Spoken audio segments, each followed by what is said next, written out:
नाजायज टैक्सेस से प्रॉपर्टी का कारोबार खत्म हो गया। लाहौर रियल्टर्स एसोसिएशन के सदर मियां मुबशर सईद और Pakistan traders and manufacturers alliance के जनरल सेक्रेटरी वकार अली कहते हैं, हुकूमत होश के नाखून ले, रियल स्टेट सेक्टर पर नाजायज टैक्स वापस ले। हुकूमत ने एक हफ्ते में मुतालिबात ना माने तो आइंदा के लाहे अमल का ऐलान करेंगे। इस पर मज़ीद तफसीलात लेंगे नुमाइंदा लाहौर रंग अब्दुल वहाब शाहिद से।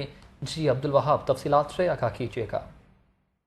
जी बिल्कुल, हुकूमत की जानिब से प्रॉपर्टी टैक्सेस में इजाफे और नाजायज़ टैक्सेस जो ऐड किए गए हैं उनके खिलाफ लाहौर रियल्टर्स एसोसिएशन जो है वो लाहौर शैमर में प्रेस कॉन्फ्रेंस की गई उनकी जानिब से, और इस वक्त उनके सदर जो है वो मियां मुबशर हमारे से मौजूद से बात करें। मुबशर साहब, ये बताइएगा कि क्या आपके मुतालबात हैं, प्रेस कॉन्फ्रेंस की आपने, और नाजायज़ जो टैक्सेस लगाए गए हैं हुकूमत की जानिब से, क्या कहना चाहेंगे इस वक्त?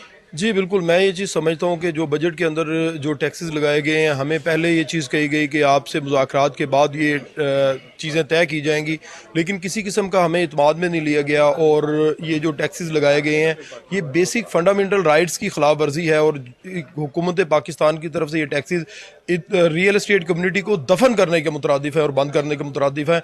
मैं ये चीज़ कहता हूँ कि ये किसी तौर से भी पाकिस्तान के भी हक में बेहतर नहीं है, और जितनी सरमायाकारी बैरून मुल्क से पाकिस्तान में आया करती थी, जो पाकिस्तान से बाहर के लोग रेमिटेंस यहाँ पे भेजते थे, ना सिर्फ वो बंद होगी बल्कि बेरोजगारी यहाँ पे पैदा होगी।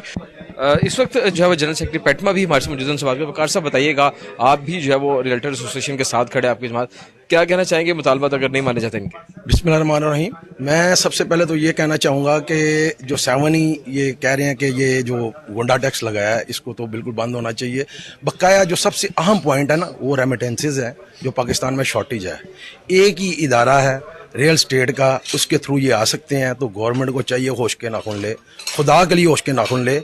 ताजर मफलूज हो गया, आम आदमी मफलूज हो गया है, तो रेमिटेंसेज अगर चाहिए तो रियल स्टेट में फैसिलिटेशन दे। बिल्कुल, रियल स्टेट में फैसिलिटेशन उनको देनी चाहिए, फिर ही रेमिटेंसेज जो है वो पाकिस्तान आएंगे। और इस इंडस्ट्री से जो है वो दीगर बहुत सी इंडस्ट्रीज वाबस्ता है, जिसमें मजदूर तबके की अगर बात करें तो उनके घरों के भी चूल्हे बंद हो चुके हैं, क्योंकि कंस्ट्रक्शन जो है वो बंद है। तो ये सूरत हाल जो इस वक्त यहाँ पर देखने में आ रही है, और प्रेस कॉन्फ्रेंस की, और हुकूमत को एक हफ्ते का जो है अल्टीमेटम शुक्रिया अब्दुल वहाब शाहिद, आपने हमें